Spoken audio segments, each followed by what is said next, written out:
You shoot an elevation for that are flooded to see what it is. No, various reasons. People tearing their house down, bringing in new stuff. People need to satisfy Bill. Yeah.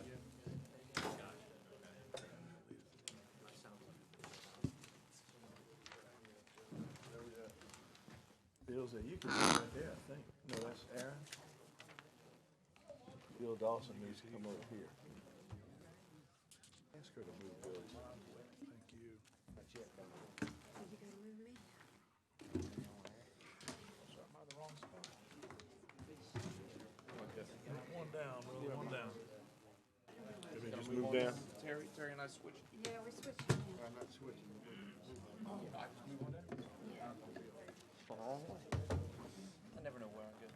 Shotgun. So, You said that, not me. we're gonna call the East Ascension Drainage Meeting to order, September 15th. I'll let Mr. Johnson, is at work, anyone else? Is Travis still here? And Mr. Turner is absent for right now. All right, Mr. Kluwat's gonna lead us in the invocation, followed by the pledge. Father, Son, and Holy Spirit. Dear Lord, once again, we ask for patience in dealing with the tragedy that we've had in the recent flood event. We ask that special deliberation on all the decisions we make regarding the future of the citizens of Ascension Parish. And that whatever we do, we help people get back within their homes if possible and try to bring some type of normalcy to their lives, that they can have some peace of mind. We ask this in the name of your Son, Jesus Christ. Amen. Amen. Amen.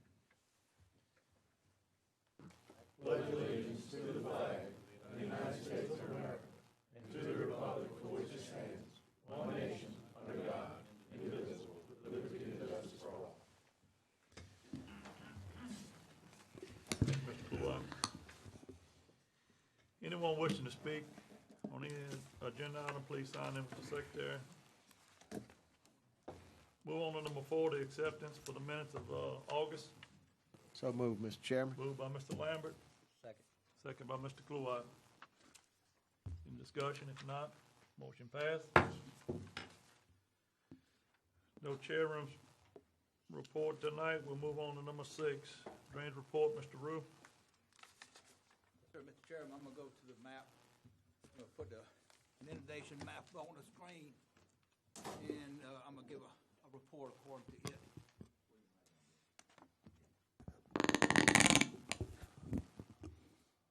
Okay.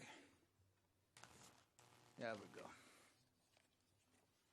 Now, this is one of our maps that we have in our website. And right, it's not as big as I would like, but if you notice here, this is inundations from a 2-foot to a 14-foot or 12-foot. And the different colors indicate the different levels of inundation. If you go all the way to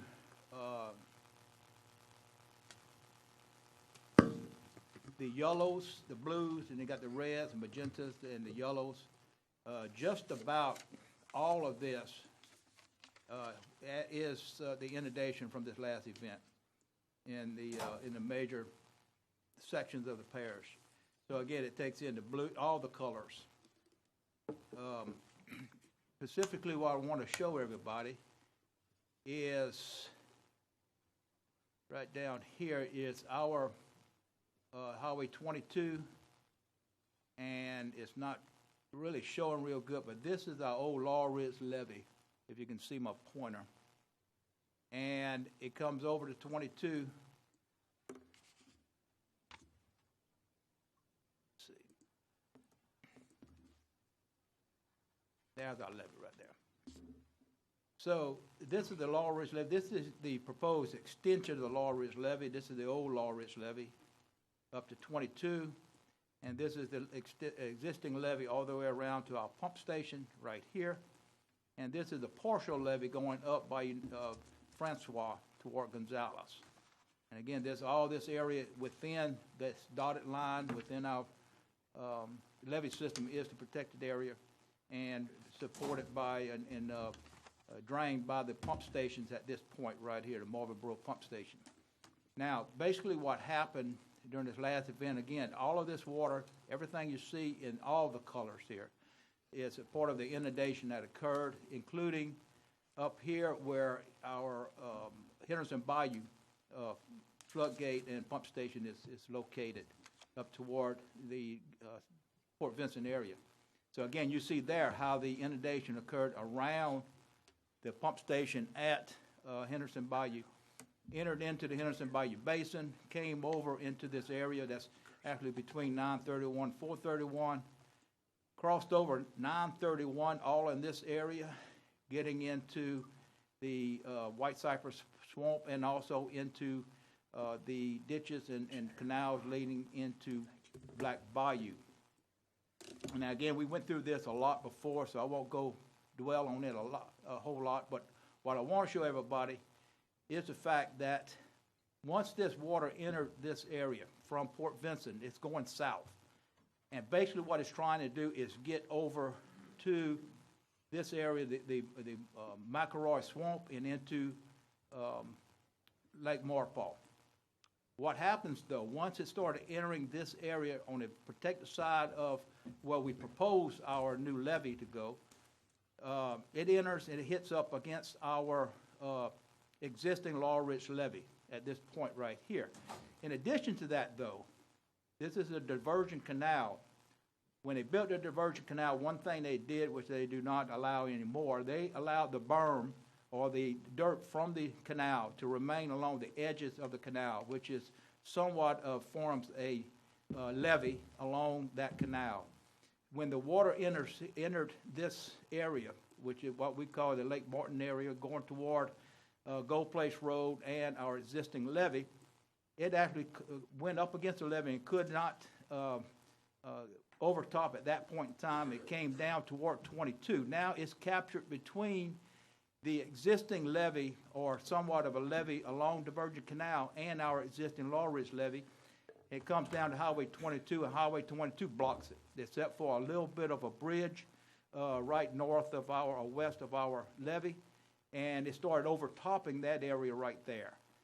Again, there's no way for it to get through. It started rising, and that's when the overtopping of the existing levee and 934 Gold Place Road occurred, entered into the protected side of our levee. It's still trying to get to the east. It's trying to still get to the swamp and the McElroy Swamp and also Lake Marpaw. It's hitting up against our levee system now. It cannot get through. It comes all the way down to our pump station. Still cannot get through. Our pump station can just take 6,000 CFS a second, cubic feet per second out, which is not nearly enough for this volume. It's started turning up the existing levee, Bayou Francois New River levee, and start coming up toward the Sorrento and Galvez area. Now, this whole time, this is happening because it's such a huge volume of water. This whole area within our drainage basin started rising. In addition to this, every time it came up against one of these highways, the highways acted as a levee. It had to stop, rise to overtop the roadway. When it did, it started moving toward the west, which is toward Gonzales.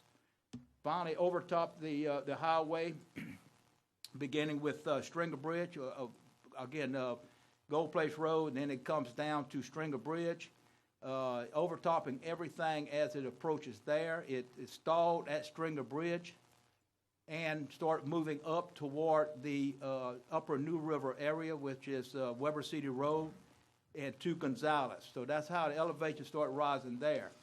Once that happened, it finally got up enough elevation to overtop Weber City and the other highways, 937, 936. All of this became completely inundated, including the roads.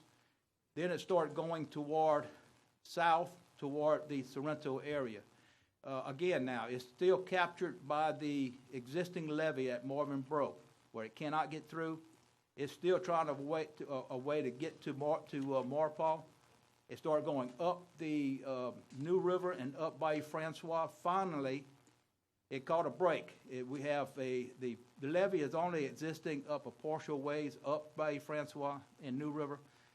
When it got past that, which is close to where the crawfish ponds are, from that point on to Sorrento, it was able to overtop. It finally found a way to get out. That's what caused it to go toward Airline Highway, and that's why you had a huge overtopping of Airline Highway south of Sorrento. However, that wasn't enough because of, again, the huge volume to keep it from going further to the west toward Gonzales, and also going at the same, trying to get to a lower elevation, which is US 61, between Sorrento and Gonzales. That's where it started coming through the openings. We have several openings in 61 between Gonzales and Sorrento. It started coming through there, and that's where most of the flooding of Sorrento occurred. Eventually, it overtopped portions of 61 at those locations. Again, getting to the lower, trying to get to the lower elevation, which was Sorrento. Once it entered Sorrento, it started again now, you've got to keep in mind, it still wants to go to Marpaw. And so it's going to the lower elevation of Sorrento and getting into the lower Conway, Panama Basin, and finally started trying to go south or southeast. At that point in time, though, that's when the Amite River flooding event finally started coming around and started inundating the swamps below the pump station and below Sorrento, which is the meaning that the elevation in that area started rising. And then you had opposing forces of the water in Sorrento that overtops Airline Highway trying to go south or southeast. Now you got the water from the Amite River flood event from the Virgin Canal coming toward the south and southwest. They met below Sorrento, and that pretty much caused it to start going toward, filling up the swamp, hitting 70 and going toward St. James. And that's one of the reasons it took so long to get the water out of Sorrento, because you had that dynamic happening below Sorrento, causing it not to drain. All of that leads us to, we start thinking about what can be done to protect the people and to put together some programs that, if at least if nothing else, would lessen the severity of the same event in the future. And one of the things we're looking at right now is the whole concept of, instead of trying to restrict, especially the floodwaters from Amite River, is actually trying to find a way to provide it a spillway or a floodway to take it to where it wants to go anyway, which is the Lake Marpaw area. One of the things we're looking at is just about this area in Highway 22, where it first started being stopped by a man-made structure, which is Highway 22 and our levee. What we're looking at doing, we're doing some modeling of actually opening up or getting with DOTD and provide a floodway opening, a raised highway of Highway 22 for about 1,000 feet in this area right through here. So far, there's no buildup of houses or development in that area. There is a little bit here, but that can be bermed off or levied off. But again, the raised highway of about 1,000 feet. What would that enable is for if you get a similar event or any type of floodwater event, even a lesser one, when the water enters this area and comes up against our levee system, at least some of the water can be funneled and can go ahead and pass 22 and get to this vacant area, the floodplain of Microhard Swamp, and at least get some of the water out before you get to the peak elevations of the flood event at Port Vincent. Again, as this water starts building up, it's released freely through this area. The other thing we're looking at is actually providing a relief structure in our levee system, just about in this area, which is about a mile or so from the Marvinboro pump station before it starts turning into a lesser amount, a lesser degree levee system that we have. We call it at Lee's Camp over here next to Severio Canal.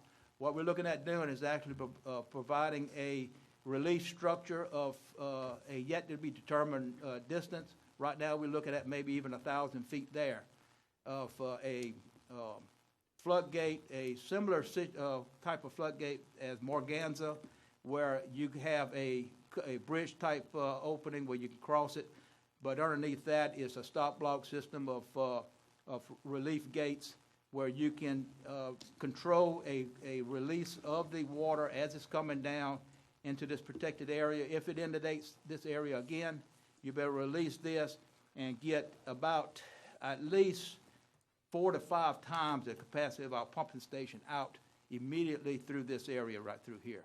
So again, this is something else that we're trying to model and find and see actually the benefits of, or the degree of benefits, and also the cost of providing that structure right there. So this is just 2 things that we're looking at.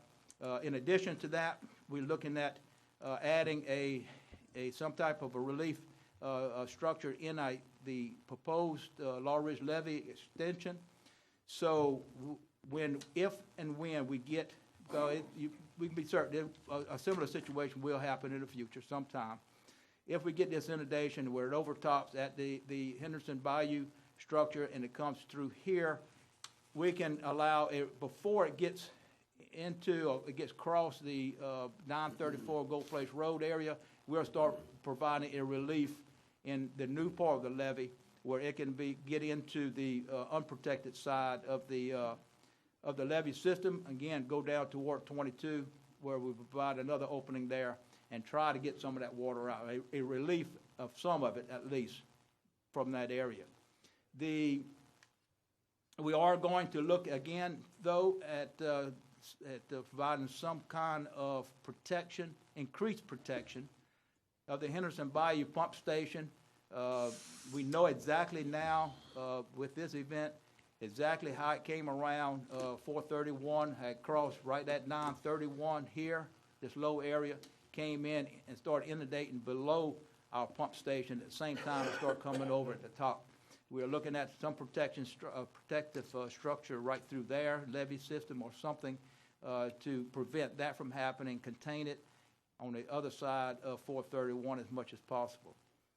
The other situation that we are having is over in, and continue to have, is over in the Spanish Lake area and the Frog Bayou structure. Now this, and I'm going to try to give a perspective on it, this is just a small portion, if you see all these colors here, of the Spanish Lake area. It's a gigantic drainage basin.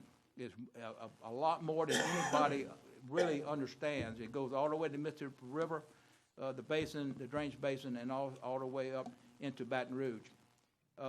The only way for this water in this gigantic basin, and I liken it to maybe a half or a third of the size of Lake Marpaw, only way for any of that water to get out is through 2 little structures, one at Alligator Bayou, box covers there, and our Frog Bayou box covers, which is just a few hundred feet down from there. Again, I use this example many times, but it's like draining an Olympic-sized swimming pool with a straw. So that's the problem we've always had there. It wasn't a major problem because we never allowed that much water to get into that basin where it becomes really a problem getting it out before it caused a flooding problem in there because of the massive amount of storage. But when this event happened here, from about this point here, which is where the high ground at Alligator Bayou, all the way into Iberville by about a distance about 3 miles, you had an overtopping of the road. And then when I say an overtop, it's a massive overtopping of the road, probably at a rate of about 5 to 10 feet per second overtopping, a massive overtopping of this highway for at least 3 miles. And that's what caused the complete flooding, inundation, and flooding of the entire Spanish Lake Basin, all the way to the Hunts Prison and all the way to the Mississippi River and some of the plants, Williams plant and some other plants along LA 30. What we did was at this location right here, this is our locks here, there's Alligator Bayou Bar and locks there. At this location here, we made an initial cut of about 80 feet. Initially, we cut it down for about 2 foot. We continued to cut it. At this point now, we're probably at about 6 feet or 5 feet below the elevation of Bayou Manchac and getting a very good flow going out. We made another shaving or cutting of it today. We had a pump system, 3 pumps set up here, Brown and Root set up to try to get some of the water out. Initially, we stopped that contract about a week ago, 2 weeks ago, and we made an additional cut of about 40 feet at where the pumps were, which is right here. We deepened it again today, and we're getting a great flow going out, and we're going to do some more work out there tomorrow. Now, what our long-term plans are at one time was to add box covers to our Frog Bayou lock, which is right now 6x6. We were going to add 2 10x10s. We have changed that. The new project is at this place where we made this cut.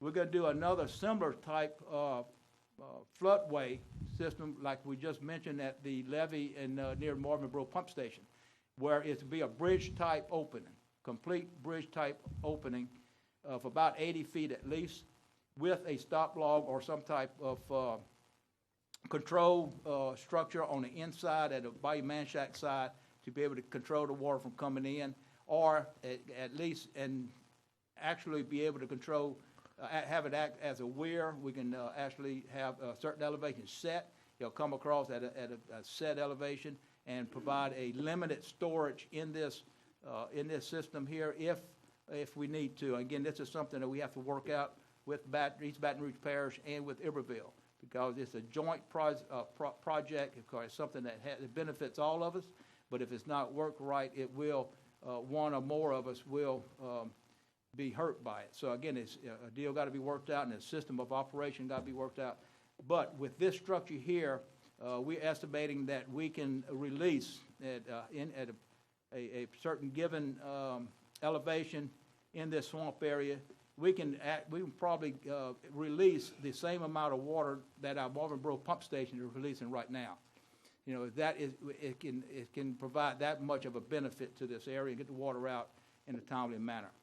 So I don't want to take up too much time, but I want everybody to understand what happened and what we learned by this event, and the fact that we are moving forward today with plans on trying to put together something that will, at least if nothing else, lessen the event, similar event in the future, and even benefit us for lesser events as we go forward.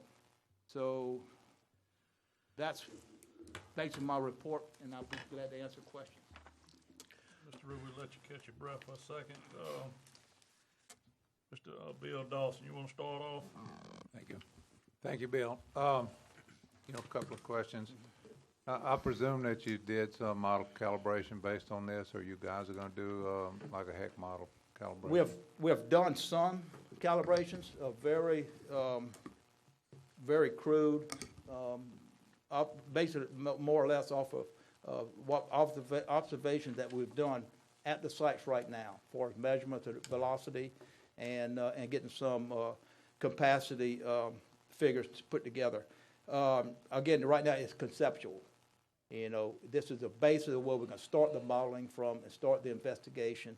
It may go a lot further than this. It may be less. The data is going to tell us how far to go with it. In other words, how big the opening's got to be, how we operate them, and stuff like this. But again, we could not afford to sit back and say, let's give it to an engineer, or let's give nothing to a firm and say, y'all give us an idea in 6 months or a year. We know what happened out there from observing the flooding event as it was happening, physically watching it. So we know what we need to do. We just got to put together the figures and the data to say how much and how big and how much it's going to cost. Well, I guess not necessarily for the solution, but get something that could replicate that event. Is that, That's all part of the model, and we have a fairly good model put together on Bayou Manchac and our pumping and what we did at Bayou Manchac. That was all going from the time we started. So that's well underway right now. The rest of it is getting ready to go for engineering and a more detailed analysis. okay. Of course, Sorrento, now, I'd like to move to that area.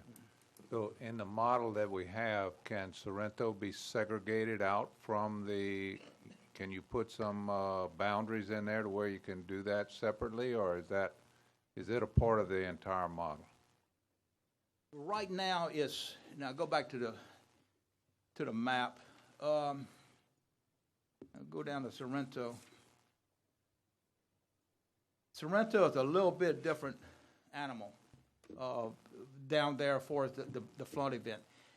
If in fact we did not have if we could have released a lot more water initially from this event, Sorrento would not have had as serious of a problem.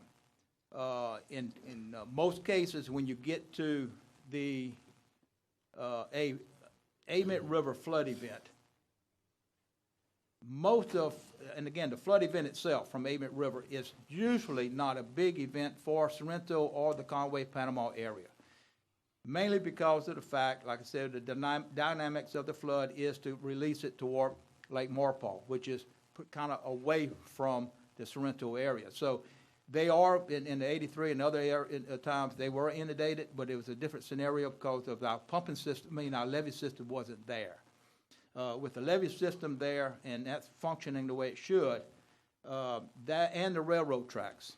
In most cases, the railroad tracks hurts us when we get headwater drainage out of Sorrento. In a backwater event from Amite River, the levee system that we put there, plus the little levee system in Sorrento, plus the railroad track, actually helps out the situation, the same as a surge event, from that water actually coming in there at the rate that would cause it a hell of a lot of damage.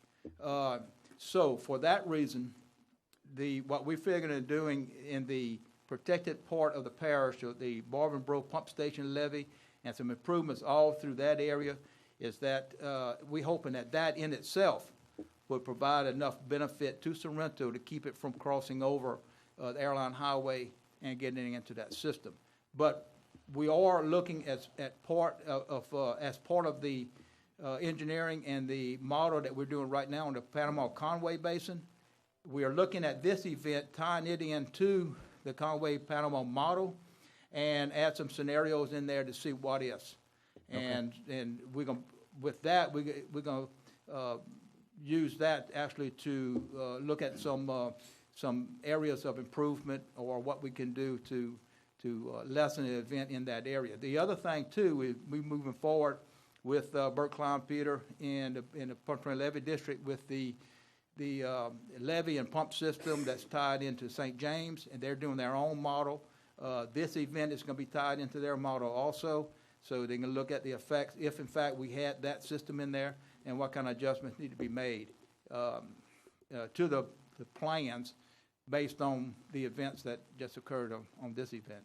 Well, I'd like to request that I like the Panama Conway, having an overall model with the Panama Conway, but being able to establish, maybe insert some boundaries in there where we can look at Sorrento and do an evaluation on those pumps. That's kind of the request that I'd like to see is what's the capacity of them as far as rainfall events and this backwater flooding event. Is there something that we need to do as far as the pumping system that we have in Sorrento, or is there something that we need to do as far as the getting the water better to the pumps, maybe?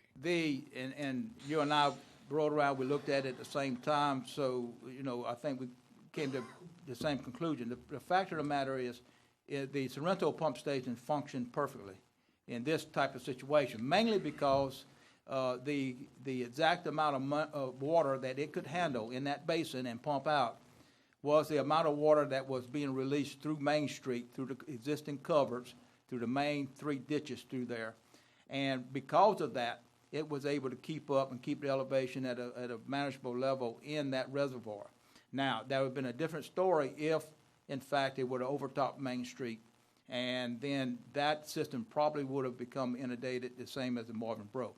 However, it didn't happen, and based off of the record levels of inundation of this event, I feel pretty confident that that system is functioning the way it should, especially with the conditions on Main Street. Now, if a decision it comes down from the parish, from the drainage board, and from the people in Sorrento that they want more water from the other side, the west side of, northwest side of Main Street to go to the pump station, well, then you're gonna have to expand it. Without a doubt, the reservoir gonna have to be expanded, and the pumping station itself gonna have to be expanded. So again, this is something that we have to look at, but it's a given. If more water is needed there, it has to be expanded because that is limit right now. I think all I'm asking for right now is to do an evaluation, and let's see how much water the pumps can handle, and let's see how much more we can get across the John LeBlanc, and how much more we can get across Main Street. And if we added another pump, maybe what difference would that make as far as what we can take off of, you know, the other sides of Main Street and John LeBlanc. So I appreciate you looking at that. I guess the final question I have is, you know, and maybe it's too early to think about that, but, you know, I generally agree with you know, and I appreciate you looking at solutions already. What about funding for that? I mean, what are you thinking about that? Is that going to be something that perhaps we can get from FEMA? Is that something that we're going to have to get, we're going to have to fund locally? So you're talking about the spillways and the things we're going to do at 22 and the things you're going to do, you know, at Henderson Bayou. Are those things that we're going to have to locally fund, or what? Anyway, you know the question. Both and all. We did meet with the Senate committee, Homeland Security Committee, and we did bring this exact plan to them. And one of the things that initially they're looking at is a Highway 22 issue. And Senator Lambert is personally going to start looking into this as soon as we get more definite information on exactly the benefits of it through a model. And then he's going to work DOTD to try to provide some of the funds at least for that. The rest of it is between us, and I'm hoping probably PLD, Partial Levy District. We're going to move forward with the engineering part and get some of the basic data to prove that these what we are proposing is feasible and is beneficial. If they are, then we're going to move forward toward getting outside funding for it. And Representative Graves is already on board. We're providing help.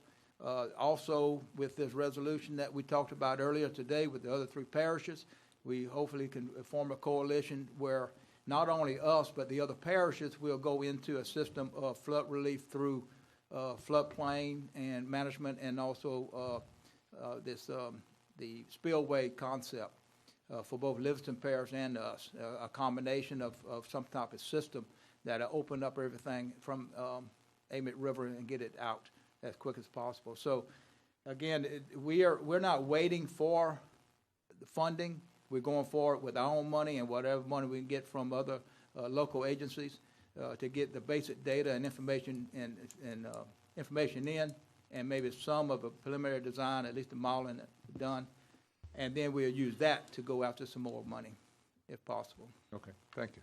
Okay. Mr. Turner. Thank you. Bill, in the area between Highway 73 and Highway 30 in the Gosma area, what are we going to be doing to try to alleviate some of the flooding that occurred in that area? Okay, and I tell you, the problem we had in the Darrow area. Well, no. Okay. Highway 73, from Highway 30 to Carnegie on Highway 73. That area, well, I'll tell you what, it's a similar situation. From 73 to Cornerview, the upper New River area, above Gonzales, all the way to the Gosma area and Astro Land. All of that area was affected not by the backwater flood event. In fact, that was a very minor event for them. The problem that happened there was a significant rainfall event in those areas that caused localized flooding, flash flooding in those areas. the water built up and overtopped the banks and also in the Panama Canal, Conway Canal, and the upper regions of New River. That was purely a rain event, a significant rain event, flash flood event in that area. Now, the pump stations at that time were running at full force when these events happened.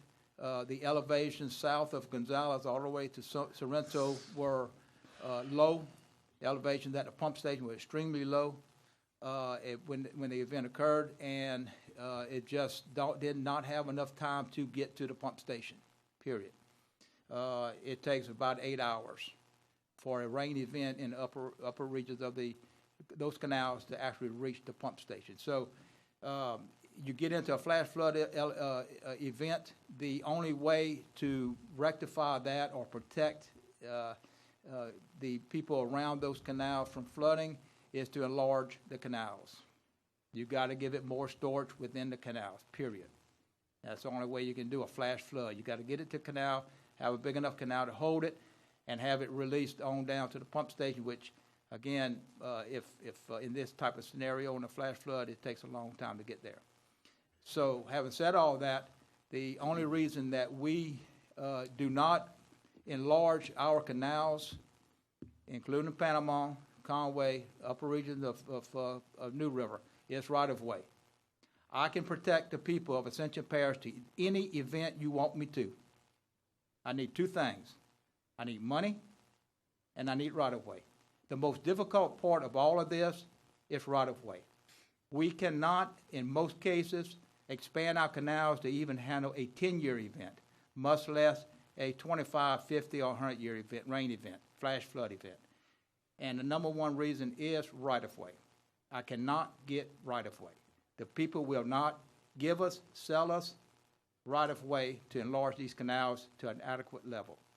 So again, if I can get the right-of-way, I can protect you.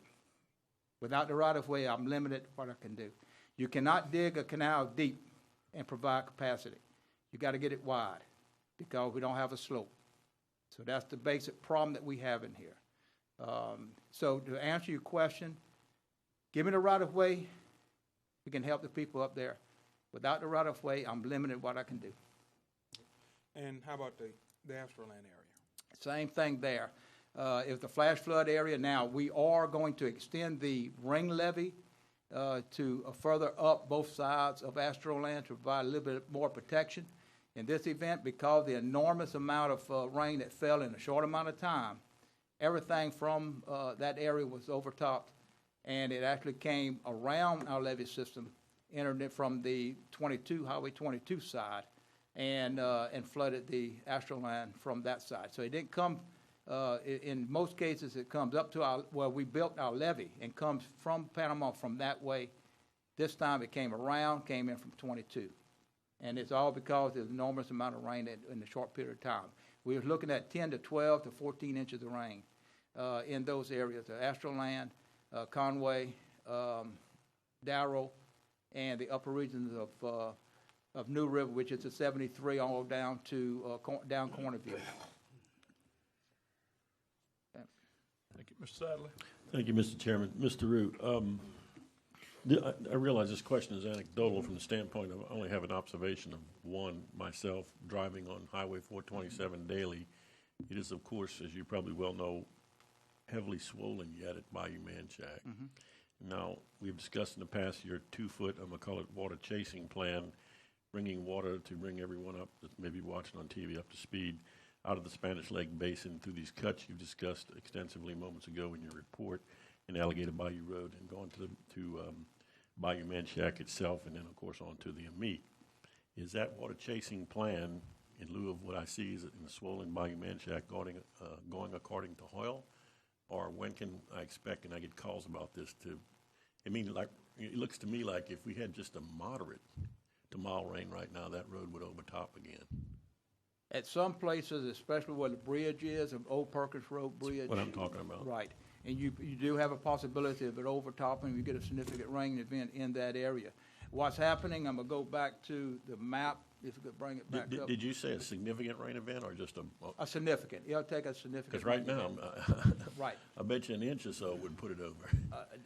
Again, but that has to be inches over a short amount of time over I the understand, area. which is But, very, very no, possible this I time. still stand by the statement, it has to be a significant rain event to cause that to overtop.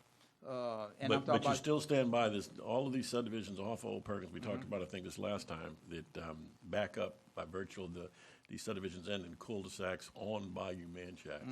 Bell Grove, what was it, Manchac Place, Magnolia Estates, Perkins Oaks, that had flooding, the back homes.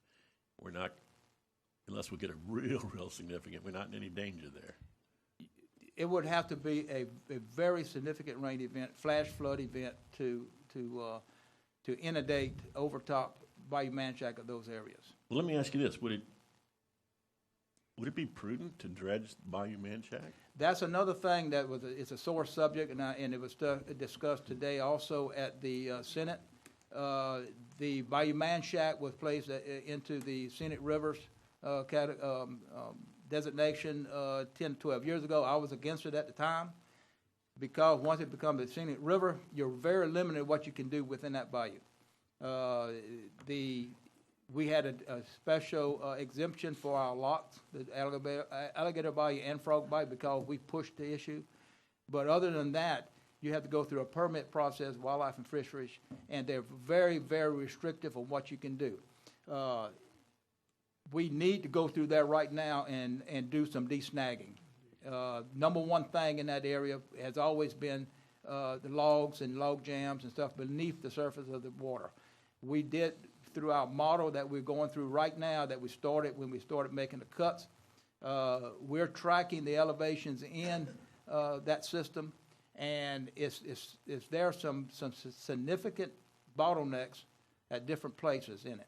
Right now, it's too high to really make any calls on exactly what's causing it.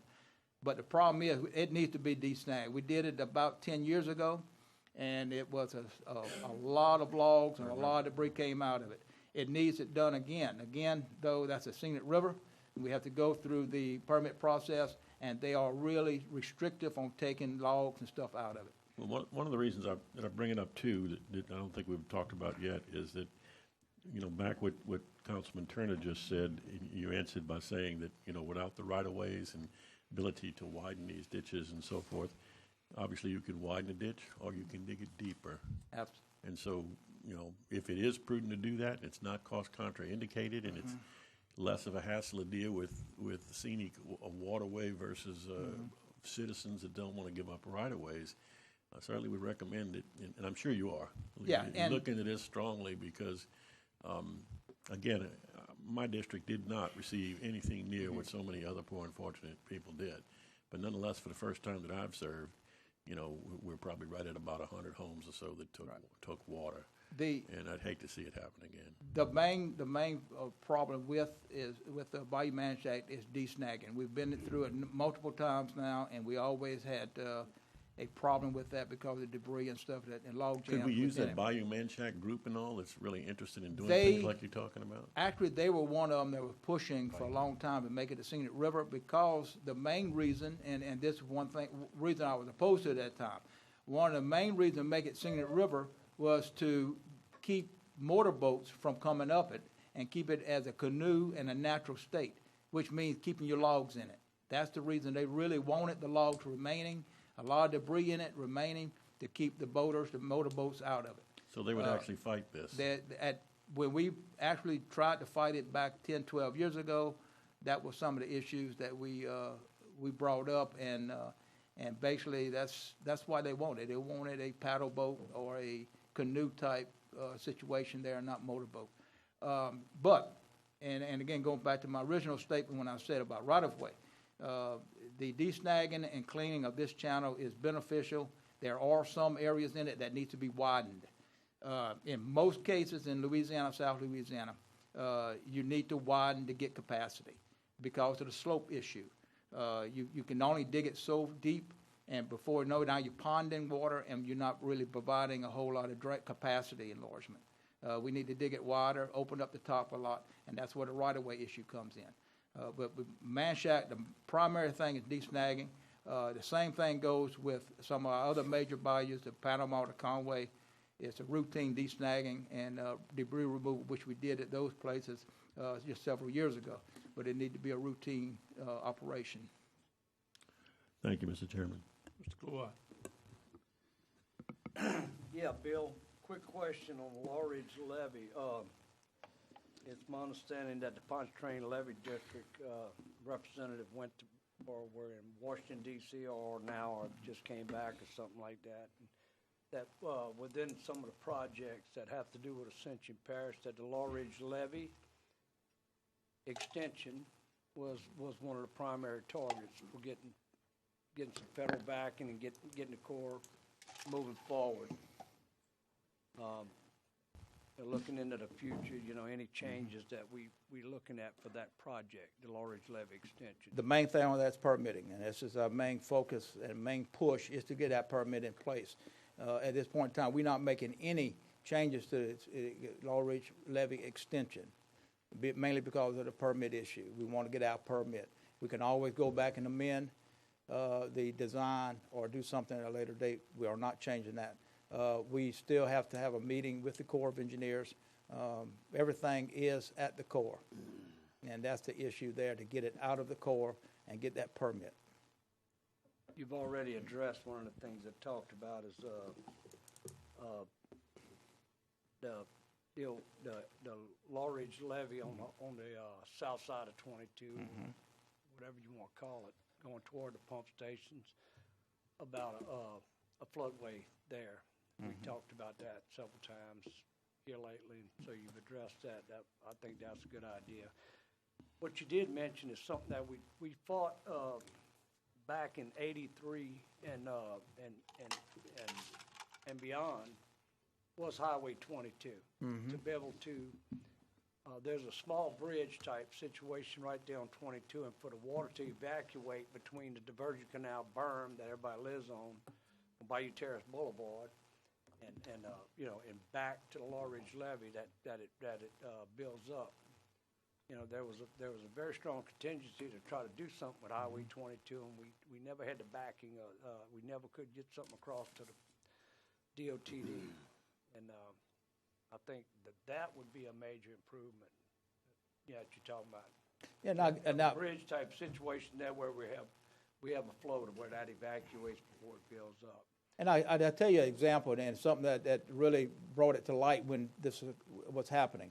I was standing at the location all along Old Law Ridge Levee and Highway 22, and the levee leading from Highway 22 all the way to the Marvinboro pump station. Exact same levee for size, especially the other side of Highway 22. The east side of 22 overtopped, flooded everything.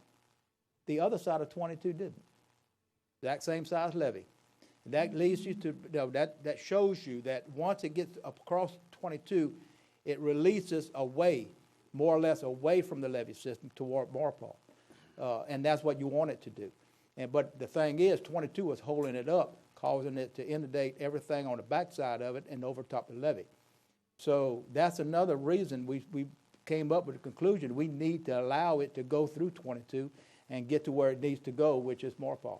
And that's where one of the ideas come from, for us doing a opening, a raised highway through there to allow free flow through it and get away from our levee system. All right. So. Just the only other thing I got is we basically addressed through your summary earlier all the things within our district there, but what we're getting with all the debris pickup and the debris that's moved around, and I know at my house it was the water was flowing, it was moving, so all the debris moved down. Is that basically, are we going to look at some channel clearing? Absolutely. Cleanup? Yes, and we go on several routes for that. One is going through FEMA and going through NRCS. Both have programs for that. I've been through both programs in the past through other events, and I wasn't too happy with it. So we're going to see what they can offer this time around, but we're going to go with our own forces and with our own money and go in and start doing some of this removal. The reason I say that is because a lot of times in the past, we'll go in there with a grant and everything was fine and good until you start trying to do it. And then they come back and say, oh, wait a minute, this don't look like it happened during this event, so you can't take it out. You can only take out the structures or the debris that is obvious occurred during this event, and it really was frustrating. So we're going to check on it, but we're not going to hold our forces back waiting on money. We're going to go through with most of our own people and try to do I want to it. check with you on that, because I remember we went down to the point of actually putting GPS marks Right. on this tree down, that limb down, stuff like that. That's how crazy the program was, too, you know, that we need to just go ahead and get in there and clear it. And the last thing I want to talk about, is number 7 pump and the improvements to the pump station. It's everything, it's of course, contract's been let, everything is being built right now. All the pump systems are being, of course, each time you do a project like this, especially built for that project, and it's in that process right now. Thank you, sir. Darren. Yes, sir. Thank you, Bill. First of all, I'm glad to hear about the channel clearing, because even the smaller avenues, the water flows, it seems to be filled with sediment right now. Is that going to be covered with this?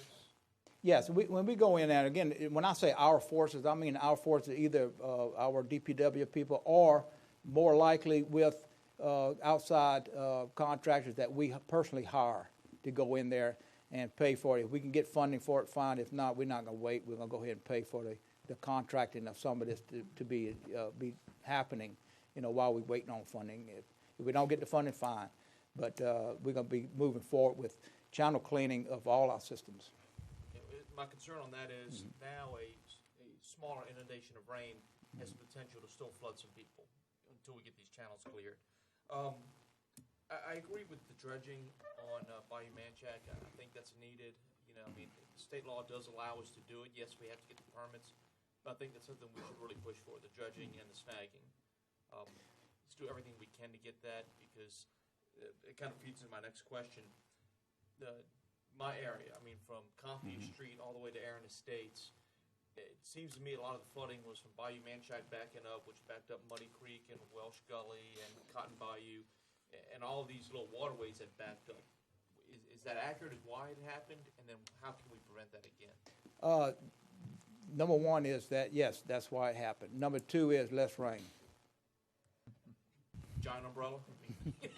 And then I tell everybody, the reason this event occurred, the only reason, the main reason at least, that this flooding event occurred because we had too much rain in the wrong place, period. If any of those things would have changed, it would have been different. Okay? So for me to say right now and say, look, you know what, if this caused it or that caused, when it came to backwater flooding, too much rain in the wrong place caused it. Now we have to look back and say how we can make it less severe. We're not going to prevent it. You can make it less severe in some places. Do we have an issue, though, with the meat not draining quick enough? Does that also have to be looked at? How we want to drain that river? Yes and no. Part of it has to do with how that water gets out. And again, what we're all proposing now is more exact and multi-parish floodways and spillways to expedite that water through the system, through low-lying areas to Lake Maurepas. It got to be, especially between us and Livingston Parish. And we have the land down there to do it. It's natural. It's McElroy Swamp. That's what it was made for. That's how it came into existence. We started coming in with roads and levees and everything else, prevented it from going to where we wanted to go. Now we need to provide that system back. And that's the way to lessen the severity of this type of situation. Okay, finally, it's kind of not really off topic, so on topic. Muddy Creek and the riprapping, and where do we stand on that? Is that still in the process? Well, right now, everything is on hold for some of our older projects. That's one of them. We're trying to get through this emergency. DPW has most of our manpower doing debris removal and also doing some major projects. Right now, I don't look at doing anything there for at least several months, probably into next year sometime. be honest with you, because we just inundated with still in emergency mode just about everywhere. But I don't want to lose track of that one, because that's. Well, we had the permit, we're ready to go with it, and that permit is good for 5 years, so we're going to try to get to it as soon as possible, but it will be next year sometime. Thank you. Ms. Terry. Thank you, Mr. Chairman. Bill, I really like the idea of data-driven conceptual plans. I mean, that is what we certainly need, and we now have amazing data, I'm sure, as a result of this flood. The challenge, I think, and you correct me if I'm wrong, is that no matter what we have, if we can't get a permit from the Corps, we can't solve the problem. So do we have an opportunity in light of this flood to see some movement out of the Corps? And what kind of pressure are we bringing to bear upon them? Yes, we are bringing pressure on it through our congressional delegation. President Matas has already talked, have been in conversations with him, been up, to the offices of Representative Gray is more than anybody, because he is well aware of the problems of drainage. He was involved with it with the CPRA for many years. And so, yes, this will help us get the permits. I'm telling you right now. It definitely will help us expedite permitting. Okay. We made more cuts today, and we hope that that will improve dramatically the downfall in Bluff Swamp. Okay. So I'm grateful for that. And every chance we have to follow this water down, I know you are, and so I commend you for that.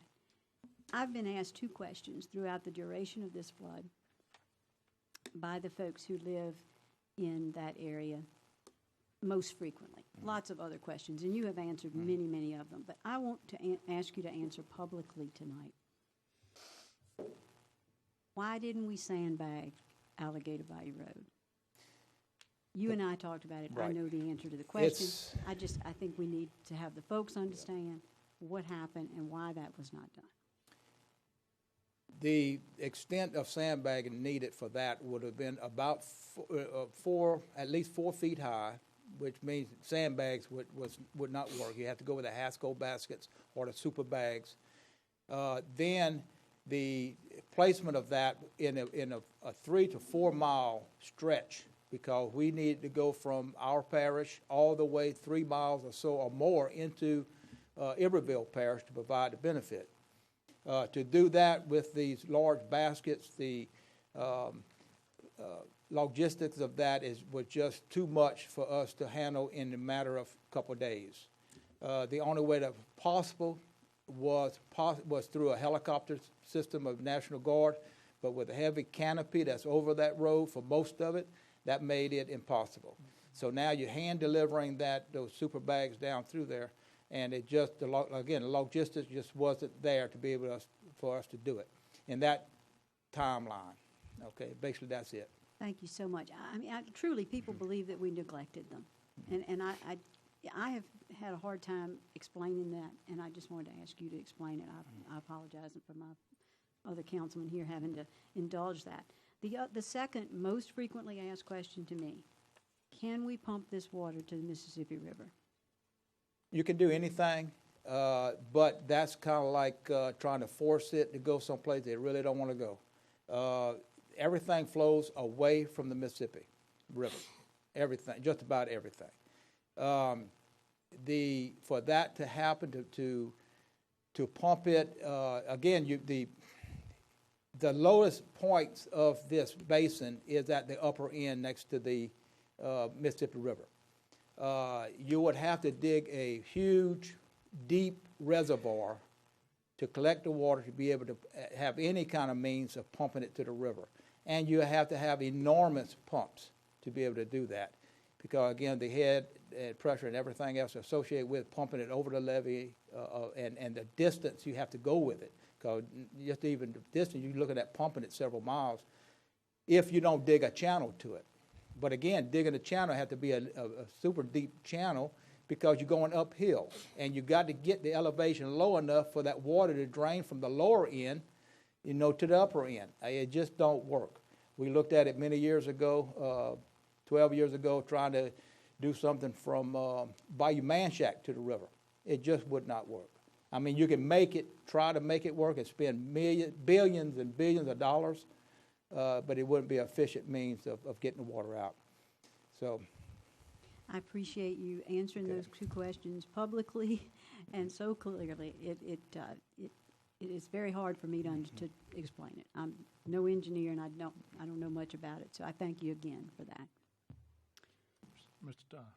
Yeah, Bill, this was just a crazy event. You know, our pumps were doing what they were supposed to do in the protected area to the majority of the rain. And our worst case scenario, I've been on board about 17 years now, was what took place, was with that Amite River Basin topping and going into our protected Black Bayou Basin, which most of my district is Black Bayou, Bayou Narcisse, Goudin, some of that goes into my district, you know. And we were protected the whole time of the flash rains, you know, and the floods. But when the worst case scenario, and we dreaded it in '83, and, you know, it was close in '83 from topping, you know. And it was unfortunate what took place, and as some of your ideas may help, you know, relieve some of that pressure, and I appreciate that. But my biggest concern right now is a lot of the watersheds are getting filled up with subdivisions. What can we do? You know, we don't control wetland permits as a parish entity. That goes to the Corps. And the developer, whoever develops that subdivision, has to go get a Corps permit.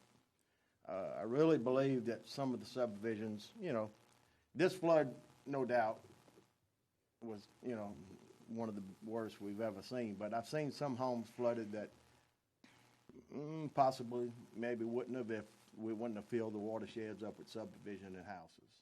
I just would like your input on that, because I'm getting a lot of questions on that, and probably a lot of y'all are too, for as, you know, subdivision after subdivisions. And right now, I think we got one in Prairieville that's wanting to bring in some dirt in a wetland area on Brookstown, I believe. And I think a lot of the residents are in opposition on that. But they have to go to the Corps and try to convince the Corps that not to allow it to happen. You know, it's not nothing the parish can do. Is that something the parish can do to prevent major subdivisions in these watersheds, fill these watersheds up with dirt and homes and slabs? if a subdivision is built according to the drainage plans that the parish has been working with for the last number of years, if it's built correctly, they will handle, and it's not a problem. They will handle their water, which is a displacement of any other water coming in there. Now, the fact is, and this is the truth, the system that we put out there, and this is something that the council and the drainage board has to tell me, is, like I mentioned earlier, to what extent do you want to protect the people? Is it to the 5-year, the 10-year, the 25, the 100, the 500, the 1,000? And again, you give me the means, you give me the right of way to go as much as you want. Problem is, most of the systems we have, even in the existing subdivisions, only a 10-year protection or a 10-year storage type issue. You get into most of our ditches, they're less than a 10. Most of the 5, mainly because we can't get right of way to enlarge them. The pumping station, when it was originally put in, was only a 5-year event. With the additional pumps and everything, we might be up to a 10 or 20-year event now. But basically, these systems were not put in to handle any more than a 10 to 25-year event. And right now, we've just changed the rules in the parish for our forces, the parish government, when it comes to crossings and covers, going to a 25-year event capacity. But again, everybody got to understand that right now, just about everything we're doing is protect people for a 10-year event, 10 to at most 25 in some areas. Now, you get anything more than that, you're subject to problems. And the amount of inundation above that event just compounds the problem. So it's real hard to say, and that's why we always have a problem. People say, man, I've never had this much water in my yard, or I never had this much problem. Well, number one, the drainage is not designed to have, you just had a 50-year event. Just like we had the rain event in the parish was more than a 50-year event prior to the flood. And they say, well, I flooded, I had this problem. You had over a 50-year flood event, flash flood event. We don't have a system in place to handle that. Well, So, can this board come up with some regulations, or would it come from the drainage, or would it come from planning and zoning for us? to me, you don't really need any more regulations. You need to establish at what level of protection you're willing to provide to the people, and the people need to understand that that's the level of protection that they have. And they need to either build their houses or their structures in a way that you get higher than that event, it'll take care of it. We can only do so much. Yeah, well, Bill, that's fine, but if you build a subdivision up and you feel that, the wetlands, flood zone area, which we had one that, Keystone, ain't no house in Keystone flooded, not one. Upstream and downstream of Keystone flooded hard. That's right. And that used to be a big watershed where Keystone was. And They had cows that would go underwater where Keystone's at right now. They didn't have no water in Keystone this time. Absolutely. And my opinion on that is, if you get into a moderate event, the storage of within that basin becomes a factor. You shall not, you should not evaluate the conditions or our ordinances or anything else for filling in floodplains with this event that we just experienced. I know. Once you get past a certain level, none of this matters. But it needs to be better than All of it 10 foot, overtops, 10-year, and that little bit of displacement, it has no bearing on what happened. But I do agree that on lesser events, on normal events, if you take away the floodplain, you do, I guess, inhibit some of the drainage abilities of that area. We need to spend more time with floodplain management. We spend, especially when you're dealing with areas of the parish that are basic floodplain areas. You need to reduce the density. You need to restrict fill, and you need to designate those areas as floodplains. And that's been something that we've been trying to do, but we haven't been able to get everything in place for that, mainly because you run into a lot of problems with landowners who, if we come up with restrictions like that, then you're taking away a lot of ability for that landowner to do something with his land. And in some cases, large areas of land, major areas of property. And now you get into another issue. So, but I'm just, as a councilman and hearing from our citizens, that large piece of property, and yes, that landowner can do what he wants to do with it, but don't flood you're not supposed to flood your neighbor. It's against the law to flood your neighbor, is what I was told by legal many times, and that's kind of what's taking place in some of these. But again, you got to really look at it case by case basis, because the real design of some of these subdivisions is to handle the water within its subdivision and contain it. So by that nature of doing that, even if you say, well, you're taking away the water coming on it. Yeah, but your water's not going off of it. So you see that the whole idea of containing within a detention pond is that that amount of water that normally leaves you going somewhere else, you keeping it there. So the net results should be the same. For a little small 10-year storm, yeah. Right. Once it passes that up, then you're in trouble. If it was exactly right, designed for 10 years, you're absolutely right. And I'm glad we're coming with the 7th pump. I think that's going to help. Because we got at one point in time we was a nick and tuck for us keeping up at the pumping station, but the 7th pump may help us out, and maybe we can do some better on the suction sides too, for as the debris. Yeah, and I still think a relief system additional to the pumping system can be utilized under normal rain events, even. When the elevations get high within the pump side of the system, we can allow the water to go out even faster than having just the 6 or 7 pumps. Appreciate it, Bill. Thank you, Mr. Chairman. Thank you, Mr. Lambert. Mr. Johnny. Just a couple of things, Bill. A lot of these good people up here asked the questions I was going to ask, but in particular, one question that came to me: will the changing of the weir on New River Bayou have any effect on what happened? I know it was a monumental rain event, but will it help with a more minor event? In this case here, we talked, there's two events. Number one, on the backwater flooding, any kind of restrictions in that bayou, it helps you because the water's coming from behind you, from the tail up to the head, from below you up to the upper parts of the region. So it actually helps you. Now, in the case of the headwater flooding that we experienced prior to the flood event, the backwater flooding, then in that type of event, it hurts you. And the reason is that weir prevents you from pumping down lower than a certain elevation.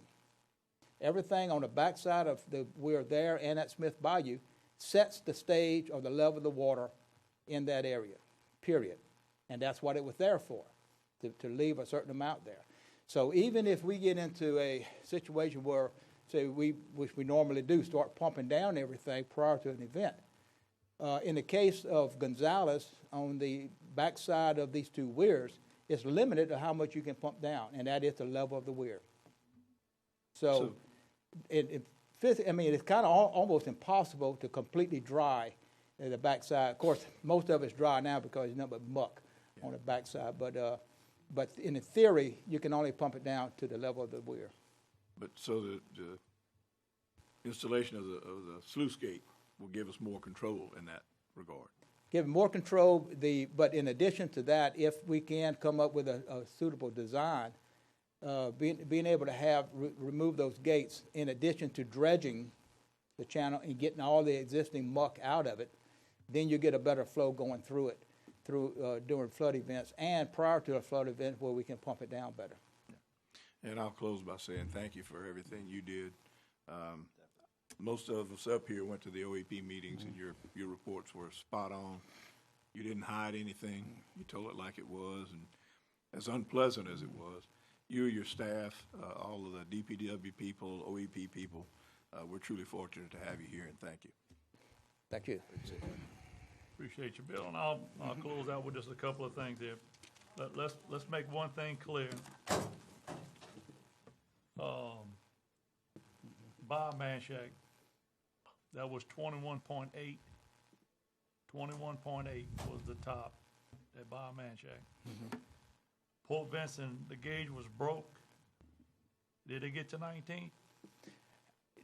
The official readings of 17 for the flood event was 17.6. Okay, just to make yeah, this I mean clear. it's different. It's different values. The USGS put one on it, and then they changed it. But it varies. Somewhat. Just those two events. With those gauges there, there's really nothing you can do. I mean, this event, water was coming from the north, where we usually get backwater from the Henderson Bayou through Lake Velar, back through, coming in. This water came straight from Highway 42, spilling over into the Santa Moss swamps, coming through more or less Galvez Middle School. I would suggest we could do all the cleaning we want to do, but we're going to have to set, in your summary, levels of how high we want to go with these levees. And that's going to be the key to saving this parish. Santa Maria, the Perkins Road area, that's your highest elevation. You're looking at somewhere around 18, 19, 20 feet in elevation. 23. We are going to have to figure out something with both sides, East Baton Rouge Parish, Iberville. We was all in this room, good people to work with. But we have got to get some of this water off of us because, it's coming down at a rate that's unbelievable. So I would say, listen, clean all you want, but we've got to set a level here with some levees, and let's start building. And me and Mr. Aaron here, we share Muddy Creek over there. We've been looking at trying to raise a bridge for years. We've been talking about building gates all over this place. The whole place went under. So, we're going to have to start looking at protecting our own, and let's start from there. But you had a good summary, but we have to we're gonna have to name that height, and we're gonna have to move toward those goals. All right, anything else? Thank you all. We'll move on to number 7, report on results for the RFQ. Mr. Rue? We did go out for RFQs for engineering services for the replacement or re-engineering of the weir at, on New River near Gonzales. You have the score sheet there. The top score went to H. Davis Cole at 394. We recommend negotiation for contract. So moved. Moved by Second. Mr. Lambert, second by Ms. Second. Caswell, second by Mr. Johnny, I'm sorry. Discussion. Any opposition? Motion passed. Number 8, another report on results for the RFQs. Mr. Rue? Yes, sir. We also went out for RFQ for survey services. The results came in, and we have BFM coming in at 420, Quality at 412, Earls and Associates 401, Brian Hammond Associates 399, and so forth. What we actually recommending there is multiple contracts.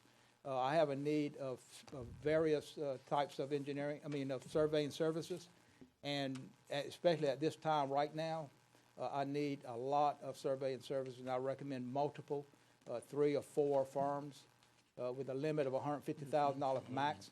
But we, Go ahead, Mr. Law. Is there a great difference between 1 and 12? you have to go back to the scorecards. Numerically, I Right. understand there is, but numerically it can be deceiving. It can There be. may not be a huge difference actually between 1 and 12. And again, surveying services is something that, like engineering, we look at when we go into grade on this, we look at exactly what the type of firms, the type of work we're going to be needing, and the availability of the firms to provide those services. So we look at the number of actual surveyors on hand, the location of some of these consultants, and we look at some of their prior projects, and we try to associate their projects and their manpower to exactly our needs, and that's how we grade them. So in this particular case, the first 3 or 4 or 5 graded higher on our specific needs than the rest of them.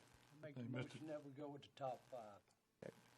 Moved by Mr. Cluett, second by Mr. Johnny. Any discussion?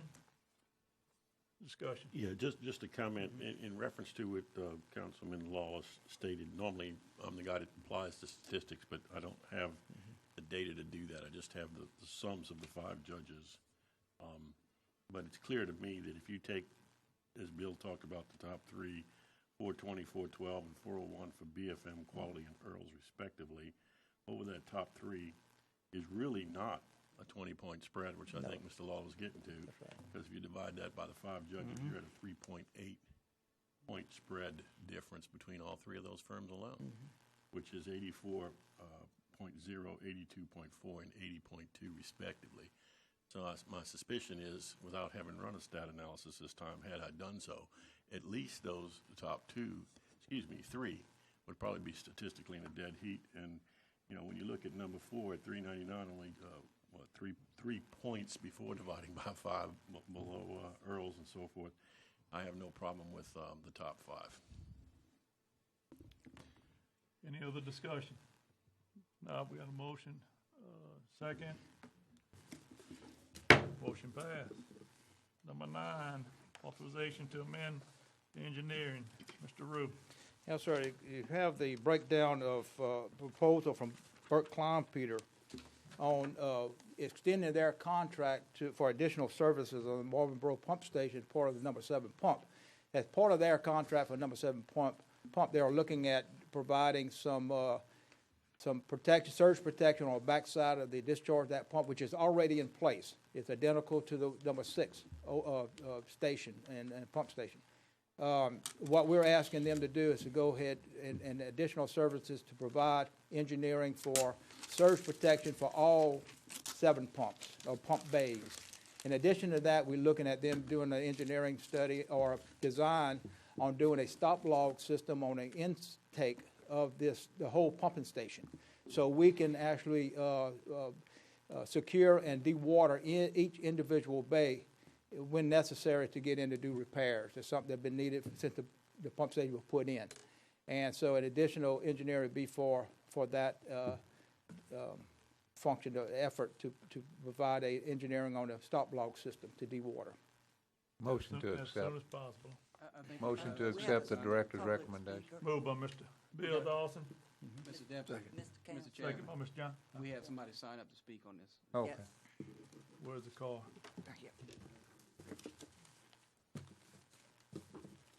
Mr. Clint, Clintmore. We have a motion and a second. Go ahead.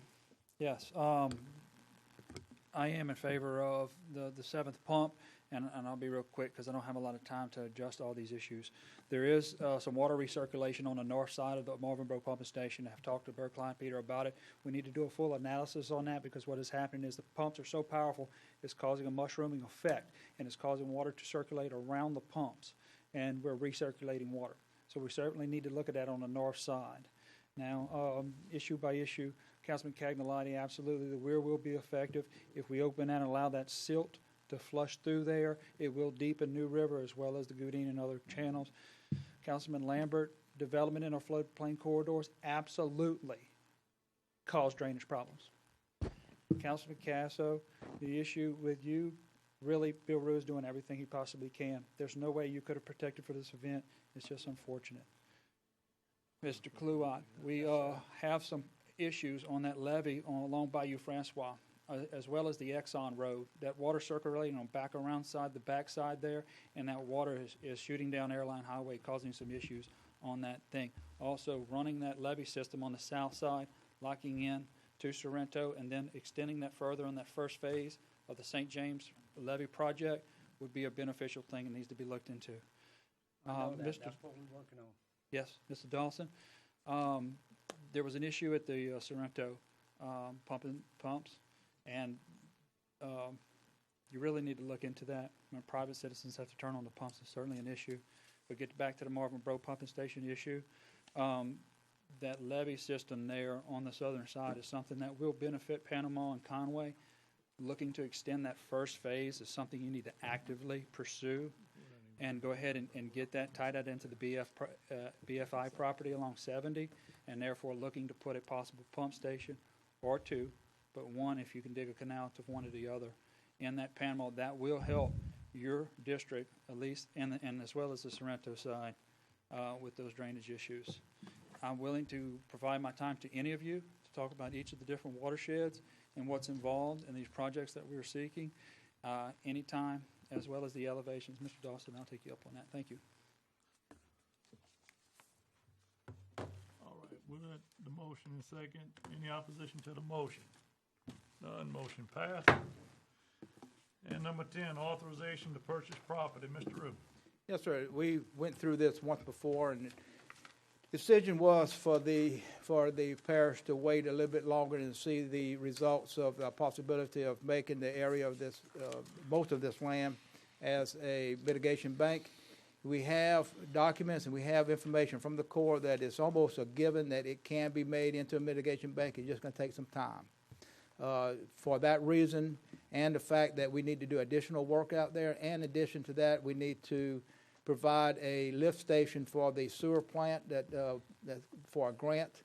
And for all those reasons, we recommend to go ahead and buy the property now at the price recommended. Second. Moved by Mr. Turner, second by Mr. Dawson. Any discussion? Mr. Ken Dawson, or the parish president, you had anything on this with the sewer plant with the Actually, if we buy it, that automatically we have ownership of the land, and we Okay. don't have a problem with the grant then.